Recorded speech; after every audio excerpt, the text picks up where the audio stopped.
નમસ્તે મિત્રો, આજે આપણે વાત કરવાના છે બગદાણા જતા પતિ પત્ની સાથે બનેલી સૌરાષ્ટ્રની ધરતી પર વહેલી સવારનું મીઠું સૂર્યપ્રકાશ ફેલાતું હતું. ખેતરોમાં હળવો પવન વહેતો હતો અને માર્ગના બંને બાજુ ઊભેલા વૃક્ષો જાણે મુસાફરોને આશીર્વાદ આપતા હોય તેમ ડોલી રહ્યા હતા. એવી શાંતિભરી સવારમાં રાજુલા તરફથી એક દંપતી પોતાની જૂની પરંતુ વિશ્વાસુ કાર લઈને બગદાણા તરફ નીકળ્યું હતું, કારણ કે આજે તેમના મનમાં એક વિશેષ ભાવ હતો. તેઓ દર્શન કરવા જઈ રહ્યા હતા, પવિત્ર સ્થાને જ્યાં વર્ષોથી લોકો શ્રદ્ધાથી માથું નમાવે છે અને જ્યાંના પરમ પૂજ્ય સંત બજરંગદાસ બાપાના ચમત્કારોની કથાઓ ગામે ગામ ગુંજે છે. પતિના ચહેરા પર શાંત અને વિશ્વાસ દેખાતો હતો, જ્યારે પત્ની હળવી થાકેલી હતી છતાં અંદરથી આનંદિત હતી કે આજે બાપાના દર્શન થશે. અને બંનેએ વિચાર્યું પણ નહોતું કે આ યાત્રા તેમની જીવન કથા બદલી નાખશે. રસ્તો લાંબો નહોતો, પરંતુ ગામડાના રસ્તાઓ, ક્યાંક ઊંચા નીચા ખાડા, ક્યાંક વાકડિયા વળાંકો અને ક્યાંક એકાંતનો એવો અહેસાસ કે જાણે દુનિયા અહીં થંભી ગઈ હોય. કાર ધીમે ધીમે આગળ વધી રહી હતી. રેડિયોમાં ભજન ચાલતું હતું અને પત્ની પણ બાપાનું નામ મંત્ર સમૂહ જપતી હતી. પરંતુ થોડા સમય પછી અચાનક તેણીએ કપાળ પકડી લીધું અને ધીમા અવાજે કહ્યું કે તેને ચક્કર આવવા લાગ્યા છે. શરૂઆતમાં પતિએ વિચાર્યું કે કદાચ સવારથી નાસ્તો ન કર્યો હોય એટલે નબળાઈ લાગી હશે. તેણે કાર ધીમે કરી અને પાણીની બોટલ આગળ ધરી, પરંતુ પતિના ચહેરાનો રંગ ધીમે ધીમે ફિક્કો પડતો ગયો. આંખો અડધી બંધ થવા લાગી અને શરીર બેભાન થતું હોય તેવો અહેસાસ થયો. પતિના હૃદયની ધડકન તેજ થઈ ગઈ. આસપાસ નજરે ફેરવી તો દૂર સુધી કોઈ દુકાન નહીં, કોઈ ઘર નહીં, કોઈ માણસ નહીં, ફક્ત સૂનો રસ્તો અને ગરમ થતો સૂર્ય. તે ક્ષણે પતિના મનમાં ભયનો વાવાઝોડો ઉઠ્યો. શું કરવું, ક્યાં જવું, કોને બોલાવવું? મોબાઈલમાં નેટવર્ક પણ અડધું આવતું હતું. એમ્બ્યુલન્સ બોલાવવાનો પ્રયાસ કર્યો પણ કનેક્શન તૂટતું રહ્યું. પત્ની હવે કારની સીટ પર અર્ધબેભાન હાલતમાં હતી. વિશ્વાસ ધીમો પરંતુ ચાલતો હતો. પતિએ કાર રસ્તાની બાજુમાં ઊભી રાખી, દરવાજો ખોલી તાજી હવા આવે તે માટે પ્રયાસ કર્યો અને તેની આંખોમાં આંસુ આવી ગયા, કારણ કે એક પળમાં સુખી યાત્રા ભયંકર સંકટમાં ફેરવાઈ ગઈ હતી. તેને પત્નીના હાથ પકડી ધીમેથી બોલાવ્યો, આંખ ખોલો, આપણે બગદાણા પહોંચી રહ્યા છીએ, બાપા પાસે જઈ રહ્યા છીએ, હિંમત રાખો. પરંતુ કોઈ જવાબ ન મળ્યો, માત્ર શાંત શ્વાસ અને પવનની સિસકારી. આ આસપાસનું વિસ્તાર એટલું નિસર્જન હતું કે પંખીઓનો અવાજ પણ દૂરથી આવતો લાગતો. પતિ કારમાંથી બહાર નીકળી રસ્તા પર ઊભો રહ્યો. કોઈ વાહન આવે તો રોકે અને મદદ માગે, પરંતુ 10 મિનિટ 15 મિનિટ સુધી એક પણ વાહન નજરે ન પડ્યું. સમય જાણે અટકી ગયો હોય. એમને લાગતું હતું દરેક સેકન્ડ ભારરૂપ બની ગયો. અને અંતે જ્યારે તમામ પ્રયત્ન નિષ્ફળ જણાય ત્યારે તેના મનમાં એક જ વિચાર આવ્યો, હવે કોઈ માનવી સહારો નહીં તો ફક્ત બાપાનું નામ જ સહારો છે. તેને કારની સામે ઊભો રહી આકાશ તરફ જોઈ, હાથ જોડ્યા અને દિલથી પ્રાર્થના કરી, બાપા, આજે તમારી પાસે જતો હતો. રસ્તામાં આવી પરીક્ષા શા માટે? મારી પત્નીને બસાવો. હું કંઈ નથી જાણતો, ફક્ત તમારું નામ જ જાણું છું. તમે આ શબ્દ સાથે તેની આંખોમાં આંસુ વહેવા લાગ્યા. હૃદયથી નીકળેલી પીડા જાણે હવામાં ભળી ગઈ. અચાનક એક અજબ શાંતિનો અહેસાસ થયો. પવન થોડો તેજ થયો અને કારની બાજુમાં ઊભેલા વૃક્ષના પાન ઝૂમવા લાગ્યા. પતિએ ફરી પત્ની તરફ જોયું તો જાણીએ ધીમેથી આંખ ખોલવાનો પ્રયાસ કર્યો, જાણે ઊંઘમાંથી જાગી હોય. હોઠ પર અસ્પષ્ટ શબ્દ આવ્યા, પાણી. પતિ દોડ્યો, બોટલ લઈને આવ્યો અને ધીમે ધીમે પાણી પીવડાવ્યું. થોડા ક્ષણોમાં તેણીનો શ્વાસ સમતોલ થયો અને ચહેરા પર થોડી લાલીમા પરત આવી. પતિએ વિશ્વાસ ન આવ્યો કે થોડા સમય પહેલા એ સ્થિતિ ગંભીર લાગી રહી હતી તે અચાનક સુધરવા લાગી છે. તેને ફરી દિલમાં બાપાનું નામ લીધું અને મનમાં વિશ્વાસ વધુ મજબૂત બન્યો કે કોઈ અદ્રશ્ય શક્તિ એ મદદ કરશે. હજુ પણ રસ્તો બાકી હતો અને નજીકમાં કોઈ હોસ્પિટલ કે ગામ દેખાતું નહોતું. પતિએ નક્કી કર્યું કે કાર ધીમે ધીમે આગળ ચલાવી અને નજીકમાં કોઈ વસવાટ મળે તો ત્યાં રોકાવું. પત્ની હવે અર્ધ સ્વસ્થ હતી પરંતુ સંપૂર્ણ રીતે ઠીક નહોતી. તે વારવાર કહેતી હતી કે માથું ભારે લાગે છે અને આંખ સામે અંધારું છવાય છે. પતિએ કાર સ્ટાર્ટ કરી અને ધીમે ગતિએ આગળ વધ્યો. મનમાં સતત બાપાનું સ્મરણ ચાલતું રહ્યું અને લગભગ 5-7 કિલોમીટર આગળ જતા રસ્તાની બાજુમાં એક નાનું મંદિર જેવું બાંધકામ નજરે પડ્યું. સાથે 2-3 કાચા ઘરો અને એક વૃદ્ધ માણસ ઓટલામાં બેઠેલો. પતિએ તરત જ કાર રોકી અને મદદ માટે દોડી ગયો. વૃદ્ધે તેમની સ્થિતિ સાંભળી તરત જ પાણી, છાશ અને ખાંડ લાવી પત્નીને ઓટલામાં સુવડાવી અને ધીમે ધીમે સંભાળવા લાગ્યા.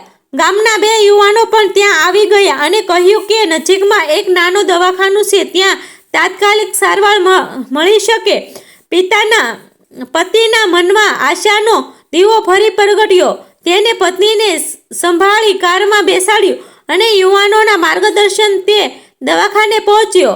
ત્યાં કમ્પાઉન્ડરને પ્રથમ તપાસ કરી અને કહ્યું કે કદાચ લોહીનું દબાણ અચાનક ઘટવાથી ચક્કર આવ્યા હશે. થોડું ઇન્જેક્શન અને દવા આપ્યા પછી સ્થિતિ સ્થિર થવા લાગી. પતિએ રાહતનો શ્વાસ લીધો પરંતુ તેના મનમાં એક જ વિશ્વાસ ગુંજી રહ્યો હતો. જો તે નિર્સન રસ્તા પર બાપાનું નામ ન લીધું હોત તો શું આ મદદ સમયસર મળી હોત? દિવસ ધીમે ધીમે આગળ વધતો રહ્યો. પત્ની હવે વાત કરી શકતી હતી. ચહેરા પર સ્મિત પણ દેખાતું હતું અને તે પોતે કહેતી હતી કે બેભાન થવા પહેલાં તેને એવું લાગ્યું કે કોઈ સંત સમાન ચહેરો સામે ઊભો છે અને આશીર્વાદ આપી રહ્યો છે.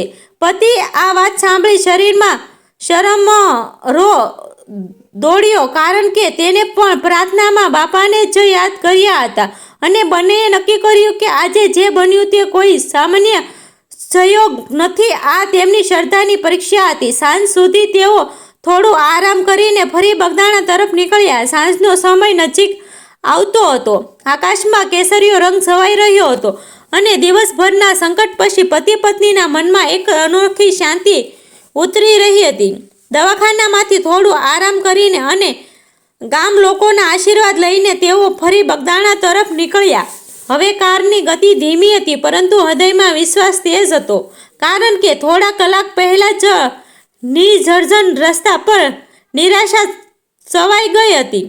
ત્યાં જ હવે આશાની કિરણ ઝળહળી રહી હતી અને પત્ની વારવાર કહેતી હતી કે તેને બેભાન થવાના ક્ષણે જે દિવ્ય ચહેરો દેખાયો તે સામાન્ય સપનું નહોતું. કોઈ સંત સમાન વ્યક્તિ તેની પાસે ઊભું હતું, હાથ આશીર્વાદ માટે ઉંચકેલો અને ચહેરા પર અદ્ભુત કરુણા. અને પતિને તરત જ યાદ આવ્યું કે એક જ નામ બજરંગદાસ બાપા. તેમનું સ્મરણ તેને નિરાશાની પળમાં કર્યું હતું. જ્યારે તેઓ બગદાણા પહોંચ્યા ત્યારે મંદિરના પરિસરમાં ભક્તોની ભીડ ઓછી હતી. દીવડાઓ પ્રગટાવવા લાગ્યા હતા અને ભજનોને મધુર સ્વર ગુંજી રહ્યો હતો. બંને ધીમે પગલે અંદર પ્રવેશ્યા. પત્ની હજુ સંપૂર્ણ મજબૂત નહોતી છતાં તેના ચહેરા પર અનિર્ણય તેજ હતું, જાણે કોઈ અદ્રશ્ય શક્તિ તેની ફરી જીવનદાન આપ્યું હોય. દર્શન માટે લીટીમાં ઊભા રહ્યા હતા. પતિના મનમાં આખો દિવસ ચક્રવાતની જેમ ફરી રહ્યો હતો. ચક્કર, બેભાન અવસ્થા, નિર્જન રસ્તો, પ્રાર્થના અને પછી અચાનક સુધારો, બધું જ એક સપના જેવું લાગતું હતું. અને જ્યારે અંતે તેઓ સમાધિ સમક્ષ પહોંચ્યા, માથું નમાવ્યું અને આંખો બંધ કરી, ત્યારે બંનેના ગાલ પર આંસુ વહેતા રહ્યા કારણ કે આ આંસુ ભયના નહોતા, આ આંસુ આભારના હતા. પત્નીએ ધીમે અવાજે પ્રાર્થના કરી કે બાપા, તમે આજે રસ્તામાં મારી લાજ રાખી, મારી પરીક્ષા લીધી, પણ સાથ પણ આપ્યો.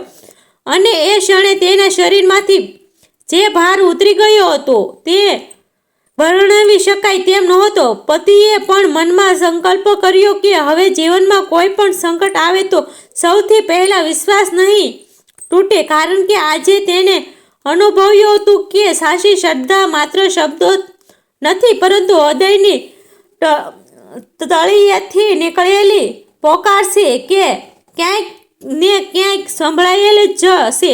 દર્શન ક્યાં પછી તેઓ મંદિરમાં થોડીવાર બેસી રહ્યા. ત્યાં જ એક વૃદ્ધ ભક્ત મળ્યા, જેમણે પૂછ્યું કે કેમ એટલા ભાવુક દેખાઈ રહ્યા છો. પતિએ આખી ઘટના વિગતે કહી. નિસર્જન રસ્તા પર કેવી રીતે પત્ની બેભાન થઈ, કેવી રીતે કોઈ મદદ ન મળી અને કેવી રીતે પ્રાર્થના કર્યા પછી અચાનક સ્થિતિ સુધરી. વૃદ્ધે શાંતિથી સાંભળ્યું અને કહ્યું કે બાપા પર વિશ્વાસ રાખનાર ક્યારેય એકલો નથી રહેતો. અને આ શબ્દ સાંભળતા જ પતિ પત્નીના હૃદયમાં વિશ્વાસ વધુ ગાઢ બન્યો. તેમને લાગ્યું કે આજે જે બન્યું તે માત્ર શારીરિક સારવારનો પરિણામ નહોતું, કારણ કે દવાખાનાની મદદ તો પછી મળે, પરંતુ સુધારો તો પ્રાર્થના પછી જ શરૂ થયો હતો.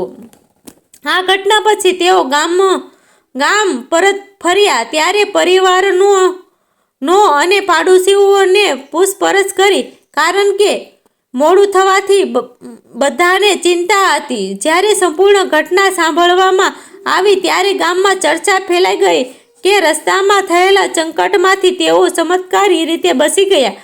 કેટલાક લોકોએ કહ્યું કે કદાચ દબાણ ઘટવાથી આવું થતું હશે. કેટલાકે કહ્યું સમયસર આરામ મળ્યો એટલે સુધારો થયો. પરંતુ પત્ની માટે આ અદ્ભુત માત્ર તબીબી કારણોથી સમજી શકાય તેવું નહોતું. પત્ની વારવાર એ જ વાત દોહરાવતી કે તેને સ્પષ્ટ રીતે સંત સમાન ચહેરો દેખાયો હતો, અને તે ચહેરામાં કરુણા અને આશ્વાસન હતું, અને એ દ્રશ્ય પછી જ તેને શાંતિ અનુભવાઈ હતી. દિવસો પસાર થયા, પરંતુ આ ઘટના તેમની યાદમાં અંકિત રહી. પતિએ નક્કી કર્યું કે 10 વર્ષ એક વારનો અવશ્ય બગદાણા જઈ દર્શન કરશે અને સેવા કરશે, કારણ કે જીવનનું સાચું ધન માત્ર સંપત્તિ નથી, પરંતુ વિશ્વાસ અને અનુભવો છે જે સંકટની ઘડીમાં સાથ આપે. પત્ની પણ હવે આરોગ્ય વિશે વધુ સજાગ બની ગઈ હતી. સમયસર ખોરાક, આરામ અને ચકાસણી રાખવા લાગી, કારણ કે તેને સમજાયું કે ઈશ્વર પર વિશ્વાસ રાખવો જરૂરી છે, પરંતુ પોતાની જવાબદારી પણ એટલી જ મહત્વની છે. સમય જતાં આ ઘટના ગામમાં પ્રેરણારૂપ બની. લોકો કહેવા લાગ્યા કે સંકટ આવે ત્યારે ગભરાશો નહીં. પહેલા અને મનને સ્થિર કરો અને શ્રદ્ધાથી પ્રાર્થના કરો. પતિ પત્ની માટે આ યાત્રા ફક્ત એક ધાર્મિક પ્રવાસ નહોતો, આ તેમના જીવનનો વળાંક હતો, જ્યાં ભયથી વિશ્વાસ તરફ, નિરાશાથી આશા તરફ અને સંકટથી કૃપા તરફનો માર્ગ ખોલ્યો હતો. આજે પણ જ્યારે તેઓ પણ એ રસ્તા પરથી પસાર થાય છે ત્યારે કાર થોડું ધીમું કરી હાથ જોડે છે, કારણ કે એ સ્થાન તેમની શ્રદ્ધાથી કસોટીની સાક્ષી છે, અને એ જ સ્થાપની તેમની નવી શરૂઆત થઈ હતી. આ રીતે રાજુલાથી બગદાણા સુધીની એક સામાન્ય લાગણી યાત્રા અસામાન્ય બની ગઈ હતી. અને આ ઘટના તેમને શીખવી ગઈ કે જીવનમાં ક્યારે શું બને તેની ખાતરી નથી, પરંતુ હૃદયમાં વિશ્વાસ અને હોઠ પર પ્રાર્થના હોય તો અંધકાર વચ્ચે પણ પ્રાર્થનાનો માર્ગ મળી રહે છે. અને તેઓ જ્યારે પણ બાપાનું નામ લે છે ત્યારે આંખો સામે એ સાંજનો દ્રશ્ય આવી જાય છે. નિસર્જન રસ્તો, ભયભર્યો પળ, અને પછી ધીમે ધીમે પ્રચલિત આવેલી શાંતિ, જે તેમને હંમેશા યાદ અપાવે છે કે સાચી શ્રદ્ધા ક્યારેય વ્યર્થ નથી જતી. આ વાર્તા સત્ય આધારિત નિમકોનો પ્રયત્ન કરવામાં આવ્યો છે. પાત્રના નામ અને બદલેલા છે. વિડીયો જોવા માટે અમારી ચેનલ સાથે બન્યા રહેજો. ગમે તો શેર કરશો. આભાર મિત્રો.